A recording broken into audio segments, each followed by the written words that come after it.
सच्चाई की खेती। बच्चों, तुम्हें यह तो पता ही है कि बादशाह अकबर अपने एक मंत्री को बहुत पसंद करते थे। वह मंत्री था बीरबल। बीरबल ही बादशाह तथा अन्य दरबारियों की समस्याओं को सुलझाता था। एक बार अकबर की रानी को भी उसकी मदद की आवश्यकता हुई। एक दिन की बात है, अकबर की रानी अपने कक्ष में चहलकदमी कर रही थी।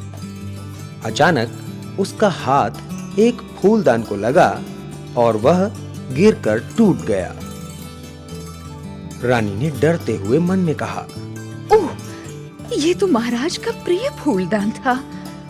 मैं तो उन्हें बता भी नहीं सकती कि फूलदान टूट गया है। कुछ समय बाद बादशाह अकबर ने कक्ष में प्रवेश किया। उनको कक्ष में कुछ कमी महसूस हुई।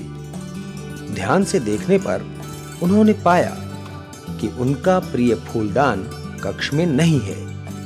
उन्होंने रानी से पूछा, वह फूलदान कहाँ है जो मुझे चीनी यात्री ने उपहार में दिया था?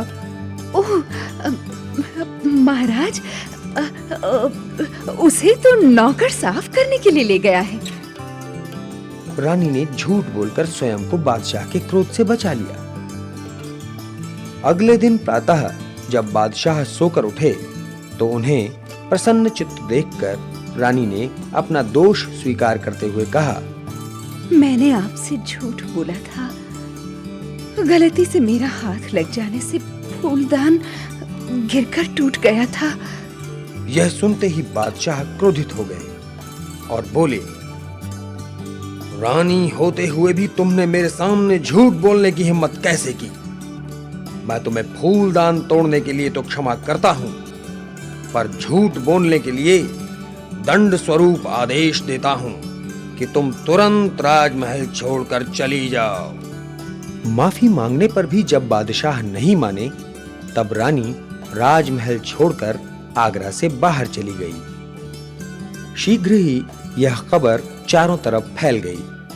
अगले दिन बादशाह ने दरबार में पूछा, क्या कभी किसी ने झूठ बोला है? सभी दरबारियों ने भय के कारण कह दिया कि उन्होंने सदा सच बोला है। उसी समय दरबार में बीरबल ने प्रवेश किया। उसने उसी प्रश्न का यह उत्तर दिया, मैंने हमेशा ईमानदारी से काम करने की कोशिश की है, पर कभी-कभी ऐसा समय भी आता है जब व्यक्ति को न चाहते हुए भी झूठ बोलना पड़ता है। यह सुनकर अकबर ने कहा, बीरबल, मैं नहीं चाहता कि मेरे दरबार में कोई झूठा मंत्री रहे। तुम झूठ का सहारा लेने में भी विश्वास रखते हो, अतः तुम मेरे आदेश से तुरंत आगरा छोड़ दो। जब रानी को बादशाह अकबर के इस आदेश का पता चला, तो उसने अपने विश्वास पात्र नौकर से बीरबल को बुला भेजा। जब बीरबल रानी से मिले, तब रानी ने पूर्व घटित घटना सुनाई। बीरबल ने रानी को मदद करने का भरोसा दिया। बीरबल रानी से विदा लेकर एक अच्छे जौहरी के पास गया। उसने जौहरी को गेहूं के दाने दिखाए और कहा,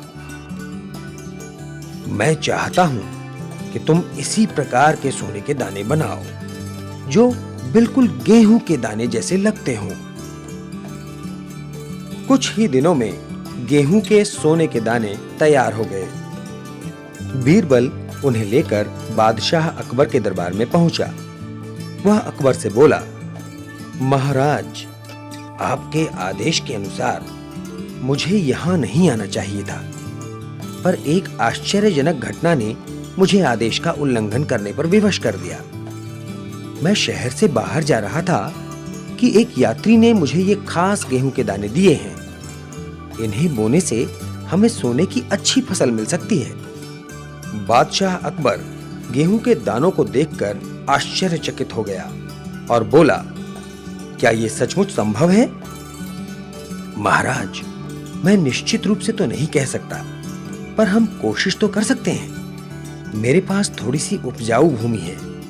यदि आप इच्छुक हो तो हम इसी पूर्णमासी की रात को इन दानों को बो देंगे। बीरबल बोला।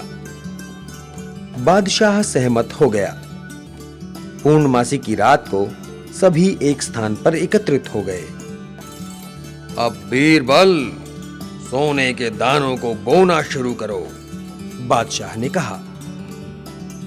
महाराज, मैं इन्हें नहीं बो सकता, क्योंकि मैंने अपने जीवन में कई छोटे छोटे झूठ बोले हैं। इन दानों को केवल वही व्यक्ति बो सकता है जिसने कभी कोई झूठ ना बोला हो। मेरे अलावा कोई भी दरबारी इन्हें बो सकता है, क्योंकि उन्होंने कभी झूठ नहीं बोला। बीरबल की बात सुनते ही सभी दरबारी सकपका कर पीछे हट गए। वे जानते थे उनके बोए हुए दानों से अंकुर नहीं निकलेंगे। अब बीरबल ने अकबर से कहा, महाराज, अब अकेले सच्चे व्यक्ति आप ही बचे हैं, अतः आप ही इन दानों को बो सकते हैं। बीरबल, मैं भी इन दानों को नहीं बो सकता, क्योंकि बचपन में मैंने भी कई बार झूठ बोला है। शायद हमें कोई भी व्यक्ति ऐसा नहीं मिल पाएगा जिसने अपने जीवन में कभी झूठ ना बोला हो। तब बादशाह अकबर को अपनी गलती का एहसास हुआ। उन्होंने बीरबल और रानी को क्षमा कर दिया। रानी को आदर पूर्वक महल में वापस बुला लिया।